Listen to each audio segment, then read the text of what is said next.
ഇന്നത്തെ പുതിയൊരു വീഡിയോയിലേക്ക് എല്ലാവർക്കും സ്വാഗതം. ഇന്ന് ഞാൻ തയ്യാറാക്കുന്നത് ഇഞ്ചിക്കറിയാണ്. അപ്പം നമ്മുടെ എല്ലാ വീടുകളിലും ഓണത്തിന് തയ്യാറാക്കുന്ന ഒരു കറിയാണ് ഇഞ്ചിക്കറി. അപ്പം ഞാൻ അതിനായിട്ട് എടുത്തിരിക്കുന്നത് ഇഞ്ചി ചെറുതായിട്ട് അരിഞ്ഞെടുത്തതാണ്. അത് ഏകദേശം ഒരു അരക്കപ്പ് ഇഞ്ചിയോളം കാണും. ചെറുതായിട്ട് നീളത്തിൽ അരിഞ്ഞെടുത്തതാണ്. അതുപോലെ തന്നെ വെളുത്തുള്ളി എടുത്തിട്ടുണ്ട്. 2 വെളുത്തുള്ളി ഫുള്ളായിട്ടുള്ളതാണ്, തൊലിയൊക്കെ കളഞ്ഞ് ചെറുതായിട്ട് അരിഞ്ഞെടുത്തതാണ്.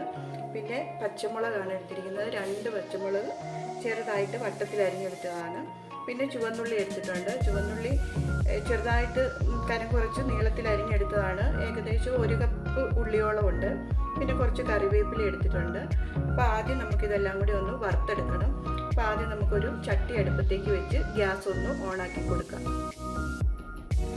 അപ്പോൾ ഞാൻ ചട്ടി അടുപ്പത്തേക്ക് വെച്ച് കുറച്ച് ഓയിൽ ഒഴിച്ചു കൊടുത്തിട്ടുണ്ട്. ഞാൻ വെളിച്ചെണ്ണയാണ് എടുത്തിരിക്കുന്നത്.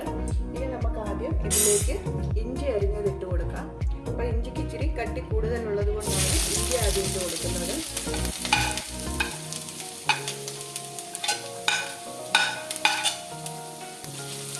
അപ്പോൾ ഇഞ്ചി ഇട്ട് ചെറുതായിട്ടൊന്ന് വഴന്ന് വന്ന് കഴിയുമ്പോഴത്തേനും ബാക്കി ഉള്ളി എല്ലാം കൂടെ ഇട്ട് കൊടുക്കാം.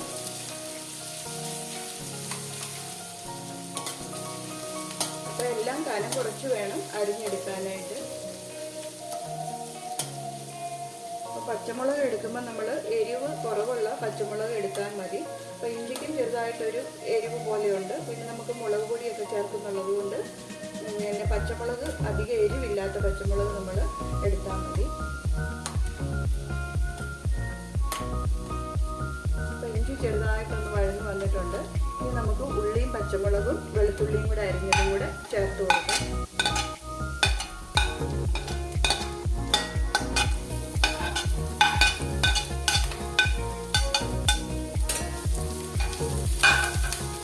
അപ്പോൾ ഇതെല്ലാം കൂടി ഒന്ന് വഴറ്റി നന്നായിട്ടൊന്ന് മൂത്തൊരു ബ്രൗൺ നിറമാകുന്നത് വരെ നമ്മൾ ഇതുപോലെ ഇളക്കി കൊടുത്തുകൊണ്ടിരിക്കണം. ഒരു മീഡിയം ഫ്ലെയിമിലിട്ട് ഇത് ഫ്രൈ ചെയ്തെടുത്താൽ മതി. അപ്പോൾ ഇതുപോലെ നമുക്കൊരു ബ്രൗൺ നിറമാകുന്നത് വരെ നമുക്കിതൊന്ന് വറുത്തെടുക്കാം. ഇതിപ്പോൾ ഒരു പകുതി മൂപ്പായി വന്നിട്ടുണ്ട്. ഇനി ഈ സമയത്ത് നമുക്ക് കുറച്ച് കറിവേപ്പിലയും കൂടെ ഇതിലേക്ക് ഇട്ട് കൊടുക്കാം.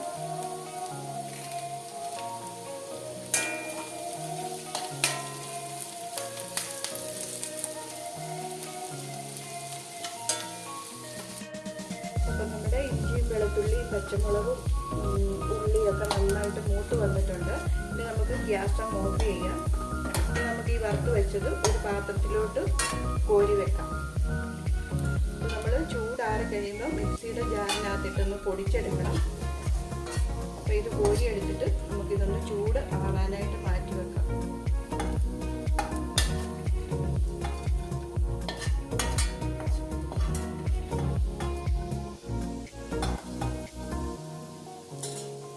ഇത് ചൂടാറി കഴിയുമ്പോൾ മിക്സിയുടെ ചെറിയ ജാറിലേക്ക് ഇട്ടൊന്ന് പൊടിച്ചെടുക്കാം. അപ്പം നമ്മൾ നേരത്തെ വറുത്ത് വെച്ചിരുന്ന ഇഞ്ചി എല്ലാം കൂടെ ഞാൻ പൊടിച്ചെടുത്തിട്ടുണ്ട്. ഇനി നമ്മൾ നേരത്തെ വറുത്ത എണ്ണയുടെ ബാക്കി ഇരിക്കുന്നതിലോട്ട് കുറച്ച് ഓയിലും കൂടെ ഞാൻ ഒഴിച്ചിട്ടുണ്ട്. ഇനി നമുക്ക് ഗ്യാസ് ഒന്ന് ഓണാക്കി കൊടുക്കാം. ഈ എണ്ണയൊന്ന് ചൂടാകുമ്പോൾ കടുക് ഇട്ട് കൊടുക്കാം. അപ്പോൾ എണ്ണ നന്നായിട്ട് ചൂടായിട്ട് വന്നിട്ടുണ്ട്. ഇനി നമുക്കിതിലേക്ക് കുറച്ച് കടുക് ഇട്ട് കൊടുക്കാം. കടുക് ഒന്ന് പൊട്ടിക്കഴിയുമ്പോഴത്തേക്ക് നമുക്ക് കുറച്ച് കറിവേപ്പിലയും കൂടി ഇട്ട് കൊടുക്കാം. അപ്പോൾ കടുക് നന്നായിട്ട് പൊട്ടിയിട്ടുണ്ട്. കുറച്ച് കറിവേപ്പിലയും കൂടി ഇട്ട് കൊടുത്തു. ഈ ലോ ഫ്ലെയിമിലേക്ക് ആക്കിയതിന് ശേഷം നമുക്ക് മുളക് പൊടിയാണ് ചേർത്ത് കൊടുക്കേണ്ടത്.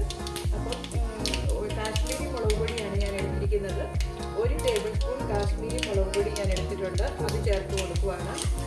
അപ്പോൾ ലോ ഫ്ലെയിമിലിട്ട് മാത്രമേ നമ്മൾ മുളക് ചേർത്ത് കൊടുക്കാവുള്ളൂ. ഇനി നമുക്ക് ഒരു 1/2 ടീസ്പൂൺ മഞ്ഞൾപ്പൊടിയും കൂടെ ചേർത്ത് കൊടുക്കുവാണ്. നന്നായിട്ടൊന്ന് മിക്സ് ചെയ്ത് കൊടുക്കാം. അതിനുശേഷം നമ്മൾ നേരത്തെ പൊടിച്ച് വെച്ചിരിക്കുന്ന ഇഞ്ചി കൂടെ ഇട്ട് കൊടുക്കാം.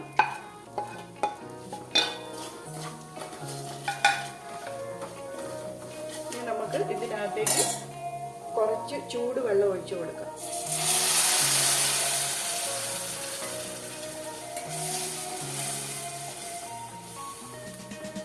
കുറച്ച് ചൂടുവെള്ളം കൂടെ ഒഴിച്ചു കൊടുത്തിട്ടുണ്ട്. ഇനി നമുക്ക് ഇതിനകത്തേക്ക് ആവശ്യത്തിനുള്ള ഉപ്പ് ചേർത്ത് കൊടുക്കാം.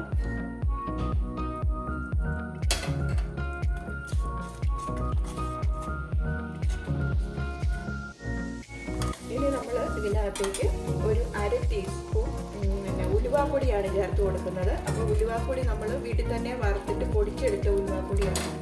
അപ്പോൾ അതും കൂടെ ചേർത്ത് കൊടുത്തിട്ടുണ്ട്. ഇനി നമ്മൾ ഇതിനകത്തേക്ക് ശർക്കര ചേർത്ത് കൊടുക്കുന്നുണ്ട്.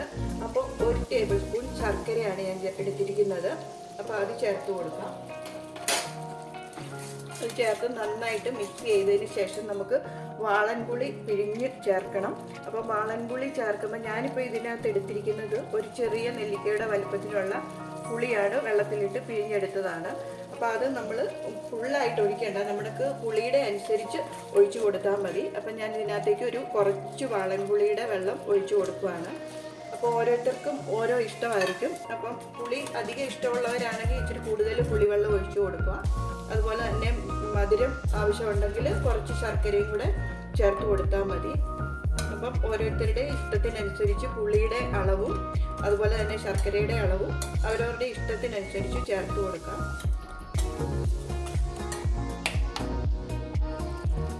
അപ്പോൾ ഇതിനകത്തേക്ക് ഞാൻ ഈ ബാക്കിയിരിക്കുന്ന പുളിവെള്ളവും കൂടെ ചേർത്ത് കൊടുക്കുകയാണ്. അപ്പോൾ ഇത് എല്ലാം പാകത്തിനുള്ള ഈ അളവിലാണ് ഞാനിപ്പോൾ എടുത്തിരിക്കുന്നത്. അപ്പം ഇത് എല്ലാം ചേർത്ത് കഴിയുമ്പോൾ ഒന്ന് തിളച്ച് കഴിയുമ്പോൾ നമുക്ക് ഗ്യാസ് ഒന്ന് ഓഫ് ചെയ്യാം. അപ്പോൾ നല്ല ടേസ്റ്റി ആയിട്ടുള്ള ഒരു ഇഞ്ചിക്കറിയാണ്. അപ്പോൾ ഇതുപോലെ എല്ലാവരും തയ്യാറാക്കി നോക്കണം. അപ്പോൾ നന്നായിട്ട് തിള വന്നിട്ടുണ്ട്. നമുക്ക് ഗ്യാസ് അങ്ങ് ഓഫ് ചെയ്യാം.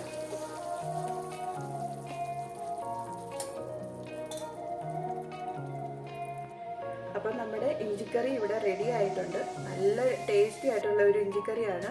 അപ്പോൾ എല്ലാവരും ഇതുപോലെ തയ്യാറാക്കി നോക്കണം.